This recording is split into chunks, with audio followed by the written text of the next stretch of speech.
La colonie de vacances est un temps d'éducation. Alors même de manière en toute humilité, on ne fait que participer de manière très courte à l'éducation des mineurs. Cette éducation, elle appartient d'abord aux parents, à l'école, et puis nous, on est des intervenants, j'allais dire, au troisième degré, au troisième niveau, et on se doit de porter ces valeurs et de les faire défendre et de les faire mettre en œuvre.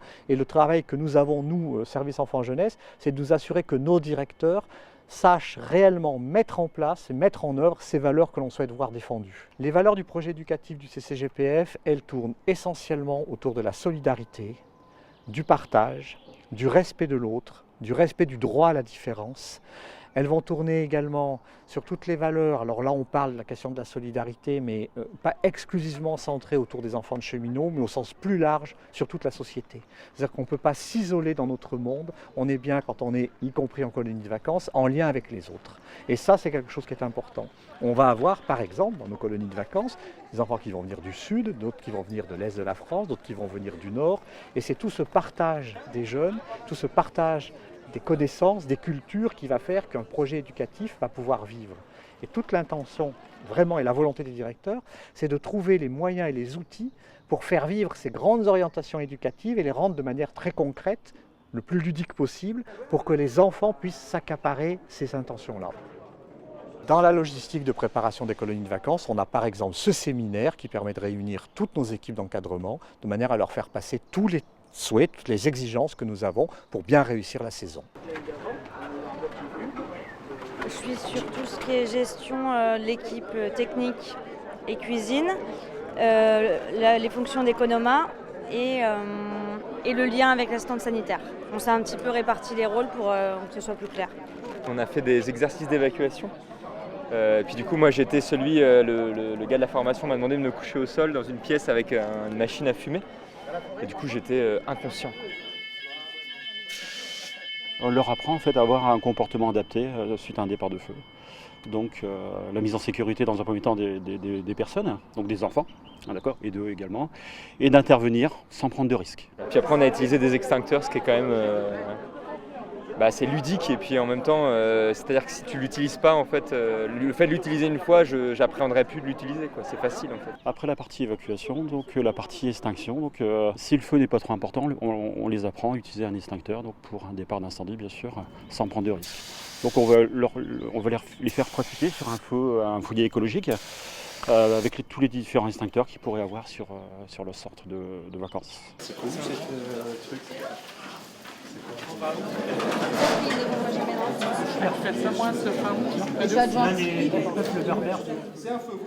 Alors je trouve ça important, c'est vrai que ça permet d'échanger, d'avoir un complément d'information, de rencontrer d'autres directeurs qui ont fait des séjours qu'on nous on n'a pas forcément fait. Puis voilà, des petites pistes, des petits échanges, ça permet d'échanger des anecdotes, etc. Et c'est vrai que c'est vachement enrichissant. J'anime actuellement donc l'atelier concernant le juridique et les assurances, puisque effectivement les enfants quand ils partent en colonie de vacances peuvent malheureusement avoir des accidents corporels, et donc j'explique la procédure au directeur. L'idée c'est de ne pas laisser les familles prendre en charge les soins médicaux. Donc c'est notre assurance qui va prendre en charge les soins médicaux des enfants qui malheureusement auront été accidentés lors de leur séjour en colonie de vacances. Être bienveillant, viser le qualitatif et en même temps avoir une vraie attitude pro, mais ouverte d'esprit, où on sent que nos interlocuteurs au CCGPF, au service SEJ, sont des gens qui sont à notre écoute, qui sont là pour nous aider, parce que quand on les appelle, généralement c'est parce qu'on est en difficulté.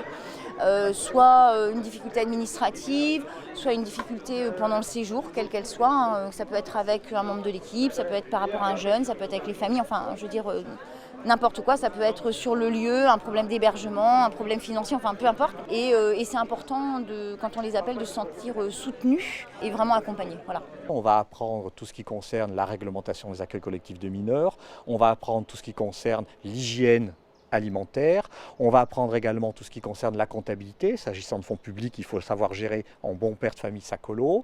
On va apprendre également tout ce qui peut concerner les échanges éducatifs, tout ce qui va concerner la mise en place du projet. Le projet pédagogique, c'est la Bible du directeur, c'est la Bible de l'animateur. Ce projet pédagogique, il s'adresse à 5 personnes. Il s'adresse aux familles, aux enfants, à l'organisateur à l'équipe et aux organismes de tutelle, c'est-à-dire Jeunesse et Sport, qui viennent contrôler fréquemment nos centres de vacances. Il va définir le cadre général du centre, donc à partir du projet éducatif du CCGPF.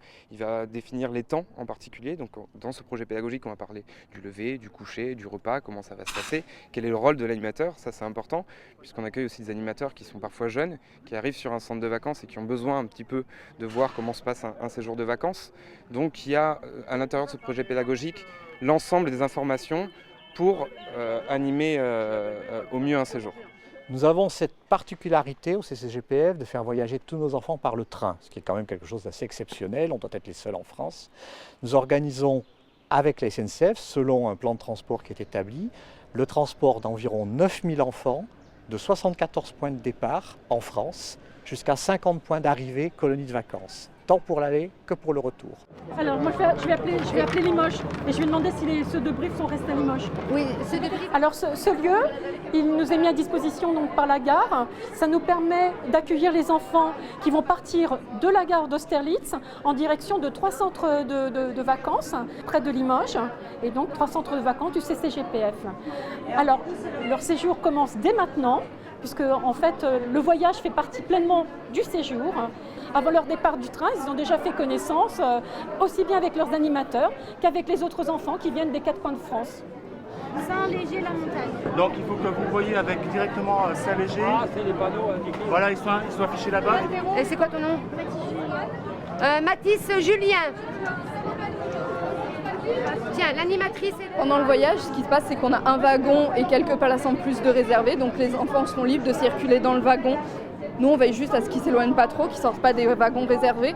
Parce qu'après, sinon, pour nous, c'est trop compliqué à gérer. Mais voilà, généralement, c'est la première phase de rencontre, de vraie rencontre avec les enfants, entre les enfants et enfants animés.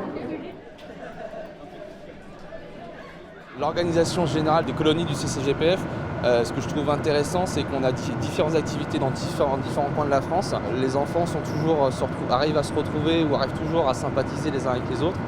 Et les enfants, quand ils reviennent, ils ont un sourire monstre parce qu'ils profitent, il y a des activités, il y a toujours un bien-être, là où ils sont, il y a toujours une bonne ambiance.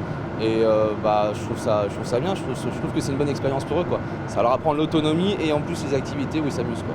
Comme moi je suis un ancien aide des colos, j'ai fait pendant 10 ans des accueils colos, des convoyages, etc.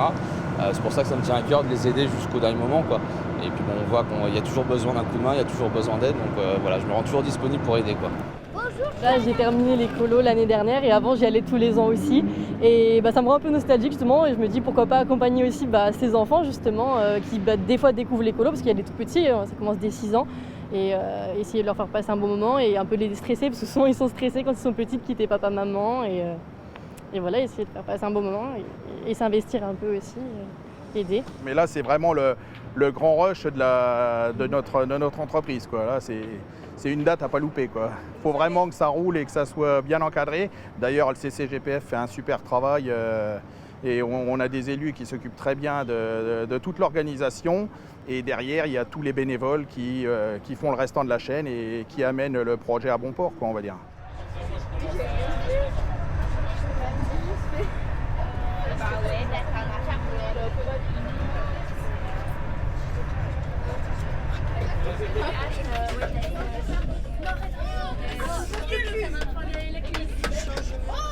Alors moi je suis assistante sanitaire de la colo du Couret. Donc c'est moi qui vais m'occuper, pour commencer du convoyage. Je m'occupe déjà de recenser tous les problèmes médicaux, tous les traitements potentiels qu'il peut y avoir. Que ce soit des traitements matin, soir, etc.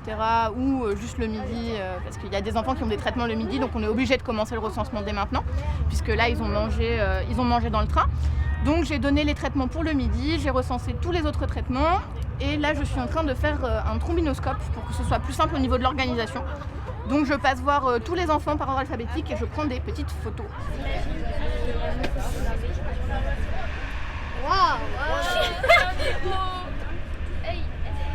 Dans le train en mouvement. Je vous rappelle également que la descente s'effectue de pied droit.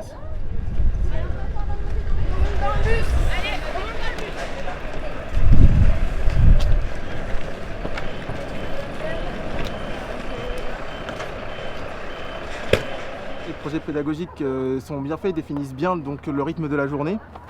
Et à partir de ce rythme, en fait, on peut monter des activités ou même des projets sur le long terme. Par exemple, l'an dernier, on avait pu faire une fête foraine parce qu'on l'avait prévu longtemps à l'avance et notre directeur s'était démené pour qu'on puisse, avec ses moyens, pour qu'on puisse mener à terme ce projet.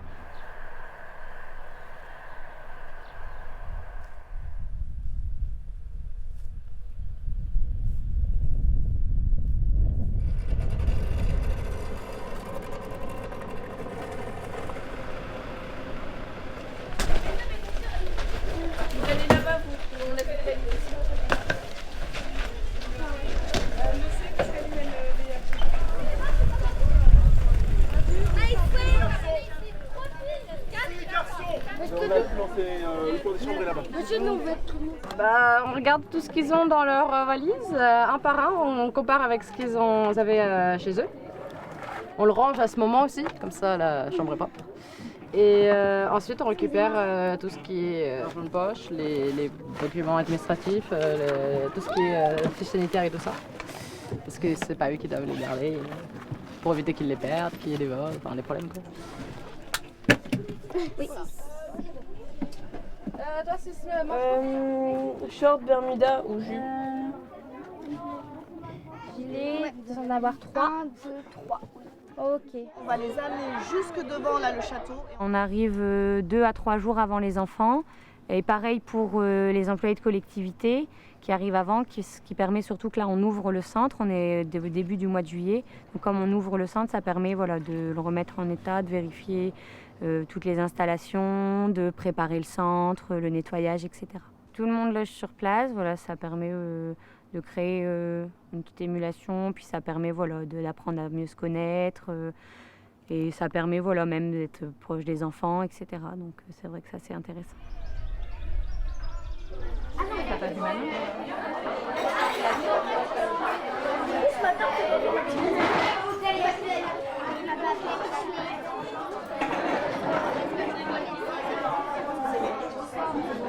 Je pourrais venir prendre ton temps et puis je vous aussi à voir.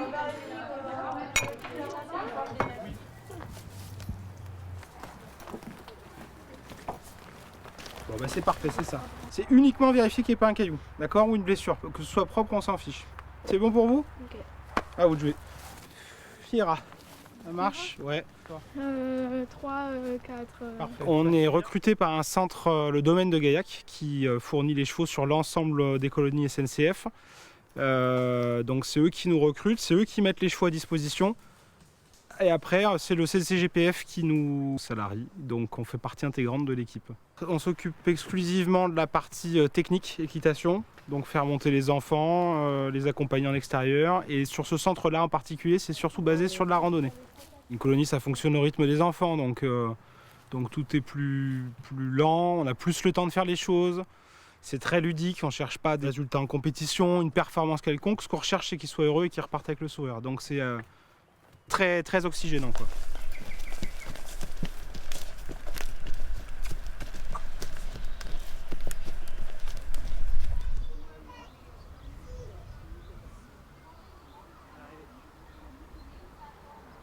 Autant entre le pique-nique et puis la sortie, c'est un chemin, il n'y a aucun souci, on peut effectivement laisser se rapprocher les groupes et tout ça, il n'y a pas grand monde, etc., c'est tranquille. Mais quand on va revenir à la civilisation, c'est bien équipe par équipe. On ne fait pas une colonne de 50 enfants. Ce sur quoi vous allez devoir vous concentrer, vous, c'est d'abord de les faire jouer et de les faire tous jouer. Le moment d'arriver dans la colonie de vacances, évidemment, c'est le moment le plus important, mais beaucoup de choses, effectivement, se passent en amont, à tous les niveaux. Évidemment, le recrutement, le projet pédagogique, ensuite le projet d'animation et de fonctionnement général. Évidemment, il y a aussi toute la partie menu, économa qu'il faut anticiper. Je vais mettre dans le frigo de distribution. Selon le mode de fonctionnement d'une colonie, des fois il y a l'économe ou pas. En l'occurrence, là on est en gestion sans économe, donc c'est le chef de cuisine qui fait ses menus de base. Sachant que pour moi c'est des enfants en colonie et je vais forcément favoriser le goût et la découverte des produits. Parce que c'est un public, on va dire, jeune qui ont souvent des habitudes alimentaires formatées par là où ils habitent, par là où ils mangent. Je veux dire, il y a 3 jours, on a fait un menu donc voilà, lyonnais du coup par rapport à ce que moi je viens de la région lyonnaise. Du coup, on a fait un saucisse lentilles où là on avait justement exclusivement des produits frais avec une base aromatique fraîche, de la lentille du Puy bio qui a été cuite sur place, de la saucisse de Toulouse fraîche. Il y en a beaucoup qui ne connaissaient pas la saucisse lentille, beaucoup qui la lentille les répugnaient un petit peu, et ça a été un véritable carton. Donc du coup pour nous, moi et mon second, on a été réellement fiers du résultat. On a des contraintes de nettoyage, de désinfection entre chaque opération. Donc ça c'est le primordial pour tous les cuisiniers, hein. Chaque fois qu'on change d'opération, on est en désinfection. Après, les contraintes de température, les contraintes de suivi de produits, les étiquettes de produits bruts, ça, on est régi aussi par cela. Et donc, on va dire, c'est par exemple pour des cuisiniers qui n'auront pas l'habitude du site ou c'est la première fois qu'ils travaillent, ils auront réellement tout le guide pratique pour travailler correctement et hygiéniquement en cuisine collective. Le point fort, ce sont les centres eux-mêmes, qui sont vraiment dédiés aux centres de vacances. Le travail en amont de SEJ pour l'organisation d'activités phares, donc ce qu'on appelle les dominantes. Alors ici, effectivement, la dominante n'est gérée que par l'équipe d'animation, mais dans d'autres séjours, il y a des choses un petit peu plus élaborées qui sont encadrées par des spécialistes, hein, nous on appelle des intervenants. Et là, c'est SEJ, le service du CCE qui s'en occupe en amont. Là, effectivement, ça permet de faire des choses de très grande qualité que des animateurs ne pourraient pas faire aussi bien. Voilà. Donc là, je suis en train de préparer le rallye qui va avoir lieu demain, rallye randonnée sur les falaises. Et on va agrémenter justement la randonnée avec des petites choses à découvrir. Donc, soit des photos à faire, soit des phrases à trous, enfin trouver voilà, des pancartes, etc. Pour leur apprendre aussi en même temps à regarder ce qui se passe autour d'eux. Donc là, ici, je suis directrice adjointe donc de marque. En gros, je fais un petit peu la logistique. Voilà, on veille un petit peu à la logistique pour aider les animateurs dans leurs activités. Parce que moi, j'aime bien justement découvrir aussi la région et la faire découvrir aux jeunes. Donc je me renseigne sur ce qu'il peut y avoir de fait qui soit en lien avec le projet éducatif et effectivement les lignes directrices du directeur dans son projet pédagogique. Alors on leur rappelle avant de sortir de la colo, on rappelle les consignes et donc on fait des pauses pour rappeler les règles parce qu'ils les oublient aussi vite qu'on leur a données. Donc au moment où on va vraiment avoir besoin que ces règles soient bien dans l'esprit, on leur redit. Sylvie, mon adjointe, est partie en reconnaissance. Ouais, elle doit d'abord repérer de nouveau, même si on connaît le terrain, donc les chemins, voir d'ailleurs s'il y a des nouveautés, des problèmes éventuellement qui peuvent se poser à nous, notamment des problèmes de sécurité. Ensuite, voir si notre prévisionnel d'organisation convient à la tranche d'âge. Hein. Voilà, donc disons, plus généralement la faisabilité du rallye. Photographier des trucs, on va photographier des trucs. Ici, vous aurez à photographier. Alors il faut trouver la rue où on est là. Ah, je sais où c'est là-bas, ce panneau. Vous voyez le panneau de la gare? C'est bon, j'ai vu le numéro 37. Moi je suis l'assistante sanitaire donc je pars avec eux. Mais si jamais il y a un problème, on m'appelle et je vais dans n'importe quel groupe en fait. S'il y a un blessé. Allez les gars, on avance. Allez, on va chercher le petit héros. Donc pour nous, la priorité, c'est quand même la sécurité, puisqu'évidemment, par rapport au fait de rester dans le centre, c'est un peu comme pour les sorties VTT qu'on organise maintenant le matin. C'est vrai que la problématique de la sécurité est importante, voilà, pour qu'il y ait un taux d'encadrement important, des consignes assez drastiques. Avec Marc, on s'attache notamment aussi à les faire grandir dans l'autonomie et dans la responsabilité. Donc leur apprendre notamment dans la vie quotidienne à savoir faire son lit, ranger ses affaires, etc.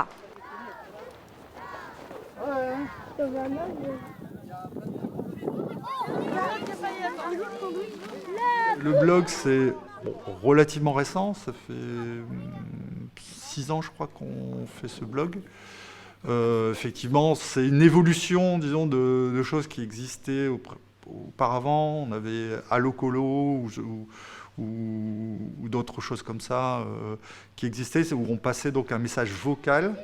Alors maintenant, donc, on prend des photos de l'ensemble des activités. Et puis, donc, tous les jours, soit un membre de l'équipe, soit, si possible, un petit groupe d'enfants fait un petit message à l'intention des parents pour leur expliquer ce qui est fait dans la colonie, voilà, dans la journée. Ils passent un petit coucou en même temps. Et puis, une fois que c'est fait, nous, on tape ça pour le site, hein, Regarde mon séjour. Et puis, on y joint toutes les photos qui ont été prises dans la journée ou la veille parfois. On sent bien qu'à la tête, il y a des gens qui sont vraiment des spécialistes, disons, de l'organisation des colonies de vacances, qui ont une grande motivation pour ça, en tout cas qui ont un vécu en rapport.